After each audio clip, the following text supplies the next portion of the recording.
இது செய்திக்கு அப்பால் நிகழ்ச்சி. இந்த நிகழ்ச்சிக்காக நான் மிருணாளினி. ஒரு செய்தியை தாண்டியும் இந்த செய்திக்கு அப்பால் இருக்கக்கூடிய பல விஷயங்களை விவாதிக்கும் ஒரு நிகழ்ச்சி.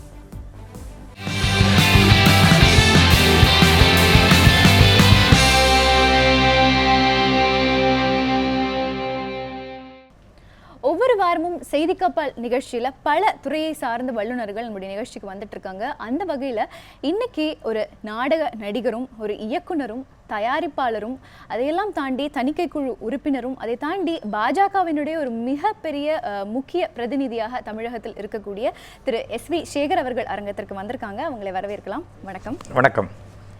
இன்றைய செய்திக்கப்பால் நிகழ்ச்சியினுடைய முதல் பகுதியாக டாப் 3 நியூஸ். இந்த வாரத்தில் நடந்த 3 முக்கிய டாப் நிகழ்வுகள் என்னவாக இருந்தது அப்படிங்கறத இந்த தொகுப்புல பார்க்கலாம்.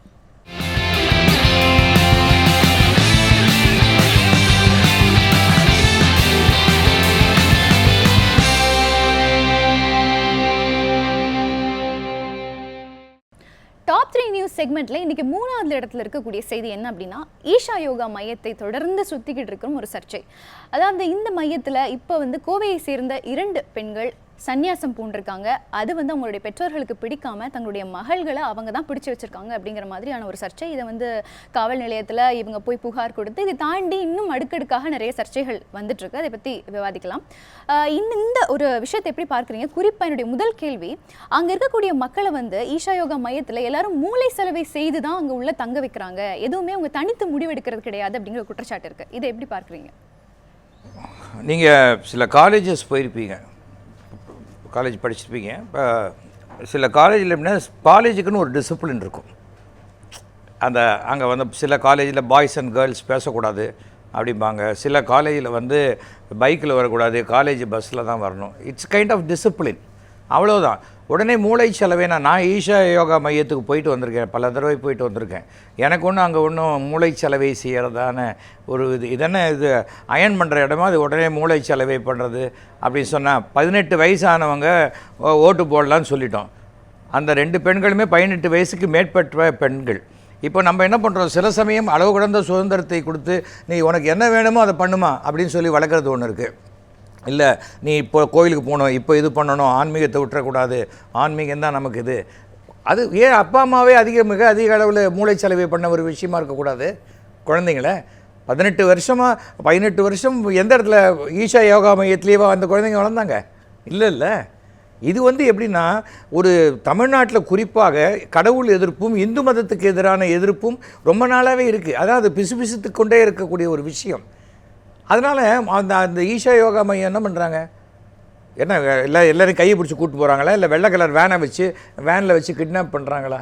கிடையாது. இது this is a kind of, இதை தான் சொல்ல வரேன். இது உடனே ஒரு மூளை செலவுங்கிறது. அப்புறம் அந்த கொஞ்ச நாள் கழிச்சு அது இல்லைன்னு தெரிஞ்ச உடனே அந்த டாபிக் விட்டுட்டு வேறு டாபிக் போய்டுறது. இந்த கருத்து கந்தசாமிங்க ரொம்ப ஜாஸ்தி ஆகிட்டாங்க. குறிப்பாக இந்து மதத்தவர்கள் நடத்தக்கூடிய, இந்து குருக்களால் நடத்தக்கூடிய இந்த மாதிரி நிலையத்தை பற்றியான சர்ச்சைகளே அடுத்தடுத்து எல்லாத்தையும் தான் வந்திருக்கு. ஏன் மற்ற ரிலீஜனை பற்றி வரலையா? வந்திருக்கே. எங்கேயோ ஒரு இடத்துல அனாதை ஆசிரமம் நடத்துகிறாங்கன்னு சொல்லி மத மாற்றம் செய்கிறாங்கன்னு வந்தது. உடனே எல்லாமே பரபரப்பு. நமக்கு அந்த பரபரப்பாக இருக்கும்போது இந்த வாரத்துக்கு எது பரபரப்பு? நீங்களே இது டாப் 10ல் 3வது நியூஸாக எடுத்து வச்சுருக்கீங்கன்னு சொன்னால், இது நடந்து கிட்டத்தட்ட ஒரு வாரம் ஆக போகுது. தவிர 18 வயசு ஆனவங்க யாருக்கு வேணால் ஓட்டு போடலாம்னு சொல்கிறோம். அதுக்காக அடிக்கிறாங்களா வீட்டில்? ஒன்று அந்த கட்சி மூளை செலவு செஞ்சிருச்சு, எதுக்காக அந்த கட்சிக்கு ஓட்டு போட்டு யாராவது அடிக்கிறாங்களா? அது மாதிரி தான் இது. ஃபர்ஸ்ட் ஆஃப் ஆல் தினசரி ஆயிரக்கணக்கான பேர் போகக்கூடிய ஒரு இடம். தவிர ஒரு ஐடிக்கு போகிற ஒரு பொண்ணு ஒழுங்காக ஆஃபீஸ் போயிட்டு வர பொண்ணும் இருக்குது, ஒழுங்காக ஆஃபீஸுக்கு போயிட்டு ஊரை சுற்றிட்டு வர பெண்களும் இருக்குது, ஊரை சுற்றிட்டு வர பசங்களும் எல்லாருமே தனிப்பட்ட நபர்கள், இண்டிவிஜுவல் ஐடென்டிட்டி, இண்டிவிஜுவல் ஒரு ஸ்பெசிமன். அந்த மாதிரி இருக்கும்பொழுது ஒரு சகோதரிகள் ஒருத்தி போயிருக்கிறா, இன்னொரு பொருத்தி மனசை மாற்றணும்னு சொல்லிட்டு போகும்போது அந்த பெண்ணும் மனசு அப்போது அந்த பெண்ணை மூளை செலவை செய்து யார்? இந்த பெண்ணா? யோசிச்சு பார்க்கணும். தவிர அவங்க ஊதுவத்தி கொடுக்குறாங்க, அப்படியே மயக்கம் வரும், அதெல்லாம் சும்மா. இதை தாண்டி இப்போ ஈஷா யோகா மையத்துக்குள்ள போறவங்க, குறிப்பா துறவரம் போன்றவங்க எல்லாருமே சமூகத்துல ஒரு மேல் தட்டுல இருக்கக்கூடியவங்க. கிட்டத்தட்ட ஒரு மகா சிவராத்திரிக்கு நம்ம டிக்கெட் வாங்கணும்னா கிட்டத்தட்ட 25,000 ஆகுது அப்படின்னு சொல்றாங்க. நான் போனதே கிடையாது. பணக்காரர்கள் மட்டும்தான் அங்க உள்ள போக முடியுமா, இல்ல துறவரம் இல்லையே? யார் வேணா போகலாம், யார் வேணா போகலாங்க. ஒரு விஷயம் நான் போயிருக்கேங்க, எனக்கு இன்வைட் கூட பண்ணியிருக்காங்க. சில சமயம் என்னால் போக முடியல. எனக்கு வந்து ராத்திரி கண்ணு முழிக்க முடியாது. நான் அன்றைக்கி ராத்திரியெல்லாம் கண் முழிச்சாதான் எனக்கு புண்ணியம் என் பாவம்லாம் போகணும். அந்த அளவுக்கு நான் பாவம் பண்ணுறவங்க இல்லை. அதனால இத்தனை பேர் ஈஷா யோகா மையத்தை பற்றி குற்றச்சாட்டு வைக்கிறதுக்கான அடிப்படை எத்தனை பேர் வைக்கிறாங்க? தமிழ்நாட்டில் 8 கோடி பேர் இருக்காங்க. எத்தனை பேர் வைக்கிறாங்க? அவங்களுடைய பெற்றோர்கள் அதை தாண்டி இந்த சர்ச்சை வெளியே வந்தோடனே இதை தாண்டி பேசுற எல்லாருமே என்ன சொல்றாங்கன்னா, அங்கே போதைப் பொருட்கள் வந்து அதிகமாக பயன்படுத்தப்படுது. கிட்டத்தட்ட அங்கே பள்ளிகளில் படிக்க இருக்கக்கூடிய 5,000 குழந்தைகளுக்கு எப்போதுமே போதை மருந்துகள் கொடுக்குறாங்க. தங்களுடைய பெற்றோர்களை பார்க்கும்போது தான் அந்த குழந்தைகள் சிரிச்சுக்கிட்டே இருக்காங்க. இது ஒரு கட்டத்தில் வந்து கோமாவா போகும்னு அந்த பாதிக்கப்பட்ட அந்த பெண்ணுடைய தாய் வந்து ஊடகத்துக்கு ஒருவேளை போதைப் பொருளை பற்றின சரியான ஒரு விஷயம் புரிதல் இல்லைன்னா இந்த மாதிரி பேசுவாங்க. போதைப் பொருள் என்ன பண்ணும்? ஸ்டக் பண்ணும் ஒரு இடத்துல. ஓகே, அந்த காலத்தில் ரிஷிகள் அந்த மாதிரியான இப்போ தவம் செய்கிறவங்க வந்து அந்த போதைப் பொருள் பயன்படுத்த அந்த போதைப் பொருளை ஓம் நமச்சிவாய அப்படின்னு சொல்லிக்கிட்டே அந்த போதைப் பொருள் அந்த ஓம் நமச்சிவாயில் தான் மைண்ட் இருக்கும். நமிதாவை நினச்சா நமிதாவில் தான் மைண்ட் இருக்கும். தவிர வந்து நீங்கள் அப்பா அம்மா பார்த்தோன்னே சிரின்னு சொல்கிற அளவுக்கெல்லாம் போதைப் பொருள் கொடுக்க முடியாது. அதுக்கெல்லாம் அது சும்மா ஒரு இந்த லாஃபிங் கேஸ் கொடுத்தாலே போகிறோம். எதுக்கு போதைப் பொருள் கொடுக்கணும்? தவிர வந்து ஒருவரை குற்றம் சொல்லணும்னா என்ன வேணால் குற்றம் சொல்லலாம். பிடிச்சா ஒன்று சொல்லலாம், பிடிக்கலைன்னா என்ன வேணால் சொல்லலாம். இதெல்லாம் இது வந்து இது இன்னும் கொஞ்ச நாளில் சரியாக போயிடும். நாளைக்கு அவரை பார்த்து அவர் காலில் வந்து ஆசீர்வாதம் வாங்குவாங்க. நான் என்ன சொல்ல வரேன், இது இந்து மதத்திற்கு எதிராக செய்யக்கூடிய ஒரு விஷயம். இதைத்தான் அப்படி பார்க்குறேன். அதை தாண்டி ஒரு பெற்றோர், எந்த பெற்றோருக்குமே தன்னுடைய குழந்தை 18 வயசாச்சா, படிச்சுதா, கல்யாணம் ஆச்சா, அதுக்கு குழந்தை பிறந்ததா, லைஃப்பில் செட்டில் ஆச்சா, இதுதான் எல்லா பெற்றோர்களுக்கும் ஆசை. அப்போது அந்த கஷ்டப்பட்டு டிஃப்ரெண்ட்டாக அலங்காரம் பண்ணி வளர்த்த குழந்தைங்க மொட்டை அடிச்சுக்கிட்டு ஒரு ஒயிட் கலர் ட்ரெஸ்ஸில் இருக்கிறது யாருக்குமே ரொம்ப ஷாக்கிங்காக தான் இருக்கும். அது வந்து பேரண்ட்டோட சைடில் அது டெஃபினட்டாக. ஆனால் அவங்க தான் இதை சார்ட் அவுட் பண்ணிக்கணும். அந்த பெண்கள் நினைச்சாலே எப்படி வர முடியாது. எக்ஸாக்ட்லி. ஸோ இந்த குற்றச்சாட்டு எத்தனையோ ஜெயின் கம்யூனிட்டியில் பார்த்துருக்கீங்களா? நம்ம இதே ரோட்டில் ப்ரொசஷன் போகும், ஒவ்வொரு ஹேராக ப்ளக் பண்ணி விட்டுட்டு அவங்க ஜெயின் கம்யூனிட்டியில் விருப்பப்பட்டு தான் போகிறவங்க இருக்காங்க. அது சின்ன பெண்கள் எவ்வளோ பேர் போயிருக்காங்க. இது எதுக்காக சொல்கிறேன்னா, ஒரு 18 வயதுக்கு பிறகு அவர்களுடைய சாய்ஸாக போயிடுது. இன்றைக்கு சூழ்நிலையில் பெற்றோர்களே அதில் தலையிட முடியாத ஒரு சூழ்நிலையில் இருக்கு. ஆனால் ஒரு கன்வென்ஷனல் செட்டப்ல வளர்த்த எந்த ஒரு பெற்றோர்களுக்கும் ஷாக் இருக்கும், கண்டிப்பாக ஷாக் இருக்கத்தான் செய்யும். அதுக்காக ஈஷா யோகா மையத்தை போய் குற்றம் சொல்றது நிச்சயமா. இன்னொரு குற்றச்சாட்டும் அவங்க மேல இருக்கு. இயற்கை சுற்றுச்சூழலை பாதிக்கக்கூடிய விதங்கள்ல மரங்களை எல்லாம் இது பண்ணி அவங்களுடைய இடங்களை வந்து கட்டிடங்களை கட்டுறாங்க. யானைகளோட சிறுத்தைகளோட வழித்தடத்தை எல்லாம் வந்து குலைச்சு இந்த மாதிரி கட்டிடங்களை கட்டுறாங்க அப்படின்னு அவங்க மேல ஒரு குற்றச்சாட்டு. ஏங்க, யானையோட வழித்தடத்தை தடுக்கிற எத்தனை அரசியல்வாதிகள் இருக்காங்க? எங்களுக்கு வேலி போட்டு கொடு, எங்களுக்கு மின்சார வேலி போட்டு கொடு, எங்களுக்கு இது போட்டு கொடு. ஏன் தமிழ்நாட்டில் வெள்ளம் வந்தது? அரசியல்வாதிகள் எல்லா ஆத்துலயும் ஏரியிலையும் பண்ணிருக்காங்க. கிடையாது, அடிப்படையாக வைத்து ஒரு ஈஷா யோகா மையத்தை நிறுவனத்தை நடத்திக்கிட்டு இருக்காங்க. அவங்க பண்றாங்கிறதுக்கு காரணத்தை சொல்றேன். கிடையாது, சொல்லி பண்ற அவங்களே இத பண்ணலாமா? இல்ல, அவங்க பண்ணிட்டாங்கன்னு நிரூபிங்க, கோர்ட்ல நிரூபிங்க, தண்டனை வாங்கி கொடுங்க, சரியா போச்சு, அவ்வளவுதானே. இதுல ஒண்ணுமே தப்பு கிடையாது. இது வந்து போலீஸ் கோர்ட், அவ்வளவுதானே. நீ யார் நடுவில் குரல் கொடுக்கறதுக்கு? குரல் கொடுத்துனே இருப்பாங்களா? கோர்ட்ல ஆக்ஷன் எடுங்க, ப்ரூவ் பண்ணுங்க. ஆக்ஷன் எடுத்து நேரடியா நீதிமன்றத்துக்கு தான் போகணும். போங்க, போய் ப்ரூவ் பண்ணுங்க. எதுக்காக குரல் கொடுத்துட்டே இருக்கணும்? ஏன்னா டிவியில நம்ம மூஞ்சி வரணுமேன்றா. ஓகே, ஆனா அது எத்தனை வருஷ காலங்கள் ஆகும் அப்படிங்கிறது ஒரு மிகப்பெரிய ஏன் அப்ப எத்தனை பேர் இன்னைக்கு எத்தனை பேர் ஏரிக்கு மேலேயும் ஆத்துக்கு மேலேயும் வீடு கட்டி உட்காந்துருக்காங்க. அப்ப ஏன் அவங்களுக்கெல்லாம் இவங்களுக்கு தெரியாதா? ஈஷா யோகா மையம் மட்டுமே இந்தியாவில் பண்ண மாதிரி பேசுறது தப்பு. சரி, நிச்சயமாக தொடர்ந்து பேசலாம். செய்தி கப்பல் நிகழ்ச்சியினுடைய 2வது இடத்துல இருக்கக்கூடிய செய்தி ஜிஎஸ்டி, அதாவது சரக்கு மற்றும் சேவை வரி மசோதா. இந்த மசோதா இந்தியாவில் குறிப்பாக தமிழகத்திற்கு எந்த ஒரு தாக்கத்தை ஏற்படுத்தும் அப்படிங்கிறத பார்க்கலாம். இப்போ ஒரு நாடு ஒரே வரி அப்படிங்கிற ஒரு விஷயம் சாத்தியமா? ஃபர்ஸ்ட் ஆஃப் ஆல் சாத்தியப்பட வேண்டும். ஒரே நாடு ஒரே வரி ஒரே சட்டம், இது எல்லாமே சாத்தியப்பட்டால் தான் அந்த நாடு பலம் மிகுந்த நாடாக இருக்கும். இல்லைன்னு சொன்னால் அந்த நாடு ரஷ்யா மாதிரி சிதறி போகிறதுக்கு உண்டான வாய்ப்புகளும் இருக்கும். தவிர வந்து எத்தனையோ பேர் வந்து எத்தனை ஹோட்டலில் உங்களுக்கு பில்லு வேணுமா தானே கேட்குறாங்க, எத்தனையோ பெட்ரோல் பங்கில் பில்லு வேணுமா தானே கேட்குறாங்க. சாதகங்கள் இருக்குது அப்படின்னு சொல்கிறீங்க. ஆனால் தமிழகத்தில் குறிப்பாக ஒவ்வொரு மாநிலத்துக்கும் ஒவ்வொரு பொருட்களான வரிகள் அப்படிங்கிறது வேறுபடும். இப்போ பீகாரில் நெல்லினுடைய வரி வந்து அதிகம், ஆனால் தமிழகத்தில் நெல்லுடைய வரி வந்து கம்மி. ஓகே, ஸோ இப்போ ஒரே நாடு ஒரே வரி அப்படிங்கிறது தமிழகத்தில் நெல்லோட விலை கம்மிங்கிறீங்க ஒழிய விவசாயிகள்லாம் சூசைட் பண்ணிக்கிறாங்க. இல்லை, நான் கேட்குற கேள்வி இது.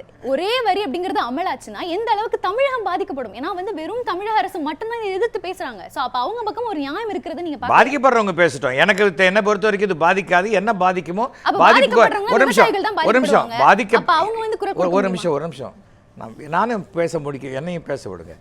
எந்த அளவுக்கு இந்த வரி பாதிப்பு இருக்குமோ அந்த பாதிப்புக்கு உண்டானதை மத்திய அரசு ஈடுகட்ட வேண்டும். இப்போ சந்திரபாபு நாயுடு கூட கேட்டிருக்காரு, எங்களுக்கு சுமார் 43,000 கோடி ரூபாய் எங்களுக்கு இதில் நஷ்டம் ஏற்படும், அதை வந்து மத்திய அரசு ஈடுகட்டணும் அப்படிங்கிற மாதிரி கேட்டிருக்காரு. அது மாதிரி கேட்க வேண்டியதுதான். ஒவ்வொரு மாநிலமும் மத்திய அரசு கிட்ட இந்த மாதிரி நீங்க எங்களுடைய ஈடு கட்டணும், எங்களுடைய வரிகள் நீங்க ஈடு கட்டணும், இல்ல காம்பன்சேட் பண்ணணும் அப்படின்னு சொல்லிட்டு ஒவ்வொரு வருஷமும் போய் நிக்கிறதுல எத்தனை இந்த மாதிரியான அம்சங்கள் வந்து தடைப்படுது. இப்போ வந்து தமிழக அரசு ஒரு விஷயத்தை பண்ணணும்னு நினைக்கிறாங்க நம்முடைய மக்களுக்காக, ஆனா வந்து ஒவ்வொரு முறையும் அவங்கள்ட்ட பணம் இல்லாம இப்படி மத்திய அரசு கிட்ட போய் நம்ம தமிழக அரசு இலவசமா கொடுக்குற பணத்தை எல்லாத்தையும் நிறுத்திட்டு டாஸ்மார்க்ல வர வருமானத்தை வச்சாலே இந்தியாவோட அதிகமான டாஸ்மார்க் வர வருமானம் அப்படின்னா அப்ப ஒவ்வொரு மாநிலங்களும் அப்ப டாஸ்மார்க் தான் அதிகமா இது பண்ணுவாங்க. ஏங்க நீங்க தமிழ்நாட்டை பத்தி தான் பேசிட்டு இருக்கீங்க, வேற எந்த எல்லா மாநிலமும் தமிழ்நாடு மட்டும் தான் வந்து இதுல வாக் அவுட் பண்ணிச்சு, பாக்கி யார் வாக் அவுட் பண்ணாங்க? இப்போ யாரும் வாக் அவுட் பண்ணல, எல்லா ஸ்டேட்டும் அக்செப்ட் பண்ணிட்டாங்கல்ல, நீங்க அவங்களுக்காக பேசுறீங்க. இல்ல சார், இப்ப மது விலக்கை வந்து எல்லா இடத்துலயும் கொண்டு வரணும். மது விலக்கை பத்தி பேசல, நாம ஜிஎஸ்டி பேசுறோம். முன் வைக்கிறேன் அப்படின்னா இப்ப மதுக்களுக்கான வரி வந்து தமிழக அரசு தான் வாங்கணும் அப்படின்னு சொல்லிக்கிறாங்க. ஓகே, நமக்கு தான் அந்த பயன். அப்படிங்கிற பட்சத்துல நான் என்னுடைய மது விற்பனையை அதிகப்படுத்தி என்னோட காசை வாங்கிட்டு போயிருவேனே, அப்ப தமிழக அரசு எந்த அடிப்படையில் அவங்க வந்து மது விலக்கை கொண்டு வரணும்னு நினைப்பாங்க? அதுக்கு ஒரு முட்டுக்கட்டை போடுற மாதிரி இல்லையா ஜிஎஸ்டி? கிடையாது. ஜிஎஸ்டி ஃபர்ஸ்ட் ஆஃப் ஆல் எல்லா ஊர்லேயும் அந்த கண்ட்ரீஸில் ஜிஎஸ்டி வந்து டெஃபினட்டாக எப்போவுமே பார்த்தீங்கன்னா உங்கள் வீடு வந்து ஒரு முக்கு வீடு, ஒரு 3வது வீடாக இருக்குது ஒரு தெருன்னு வச்சுக்கோங்களேன். அந்த வீட்டில் நீங்கள் லெஃப்ட்லேயும் போவீங்க, ரைட்லேயும் போவீங்க. திடீர்னு நீங்கள் லெஃப்ட்டில் போகக்கூடாதுன்னு சொன்னால் உங்களுக்கு கோபம் வரும். நான் எதுக்காக அங்கே போகிறதுக்கு இவ்வளோ சுற்றிட்டு போகணும் அப்படின்னு தான் நீங்கள் நினைப்பீங்களே ஒழிய, அந்த ஒன்வே டிராஃபிக்கினால் அந்த தெருவில் இருக்கிற அத்தனை பேருக்கும், அந்த ரோடு வழியாக போகிற அத்தனை பேருக்கும் பலன் இருக்கும். எந்த ஒரு சட்டமும் எந்த ஒரு திட்டமும் ஒரு சிறந்த குறைஞ்ச அளவுக்கு உண்டான பாதிப்பை ஏற்படுத்தி தான் தீரும். தமிழ்நாட்டில் லாட்டரி டிக்கெட்டை ஒழிக்கிறேன்னு சொன்னாங்க தமிழக அரசு. ஐயோ போச்சு, எங்கள் குடும்பமே செத்து போயிடும், நாங்கள்லாம் தூக்கு மாட்டிப்போம் சொன்னாங்க. என்னாச்சு? எத்தனை பேர் தூக்கு மாட்டிக்கிட்டாங்க? வேறு தொழிலுக்கு போகலையா? ஃபர்ஸ்ட் ஆஃப் ஆல் எல்லாவற்றுக்கும் ஒரு மாற்றம் உண்டு. அந்த மாற்றமே கிடையாதுன்னு நினைச்சு பண்றது பேர் பிடிவாதம். நிச்சயமா ஒரு காலகட்டத்துல பாஜக வந்து ஜிஎஸ்டியை எதிர்த்தாங்க, ஆனா இப்ப வந்து கரெக்ட் பண்ணிருக்காங்க நிறைய. அதுல என்ன மாதிரி மாற்றங்களை கொண்டு வந்திருக்காங்க? அந்த என்ன மாதிரி மாற்றங்கள் அரசை தான் கேட்கணும். இன்னும் அதோட ஃபுல் டீட்டெயில்ஸ்ல நான் என்னை பொறுத்த வரைக்கும் இன்றைக்கு பாரதிய ஜனதா வந்து இந்த 5 ஆண்டு கால ஆட்சிக்கு உண்டான விஷயங்களை செய்யலை. இன்றைக்கும் நரேந்திர மோடி, இப்போ நான் இதே டிவியில் லைவில் சொல்கிறேன், ரெக்கார்ட் பண்ணி உங்ககிட்ட இருக்கும், இன்னும் 3 முறை நரேந்திர மோடி அவர்கள் தான் இந்தியாவினுடைய பிரதமராக இருப்பார். அதனால் ஒன்றும் பிரச்சனை இல்லை. டோட்டல் நிறைய ஏகப்பட்ட ஒரு 60 வருஷம் பழமையான பல விஷயங்கள், எத்தனையோ ரூல்ஸ் பிரிட்டிஷ்காரன் வந்து நமக்கு அவனுக்கு வேண்டான்னு போட்டு எக்ஸஸ் பேக்கேஜாக போட்ட ரூல்லாம் இங்கே வச்சுட்ருக்கோம். 30 கோடி பேருக்கு ஒரு ரூல் போட்டிருக்கோம். இப்போ 130 கோடி பேர் இருக்காங்க இல்லையா? நம்ம வீட்லேயே 2 குழந்தை இருந்ததுன்னா எப்படி ஒரு ஃபேமிலி இருக்கும்? 25 குழந்தை இருந்தால் எப்படி ஃபேமிலி நடத்த முடியும்? அதற்கேற்ப மாற்றக்கொள்ளக்கூடிய விஷயங்கள் தான் இந்த ஜிஎஸ்டி போன்றவை. இப்போ 2011 வந்து தமிழகத்துல சில பொருட்களுக்கான விற்பனை வரியை வந்து குறைக்கலாம் அப்படின்னு சொல்லிட்டு தமிழக அரசு வந்து யோசிச்சிருந்தாங்க. ஆனா அதை வந்து யோசிச்சிருக்காங்க, அவங்க யோசிச்சு குறைக்கிறதுல வந்து நீக்கப்பட்டிருக்கு.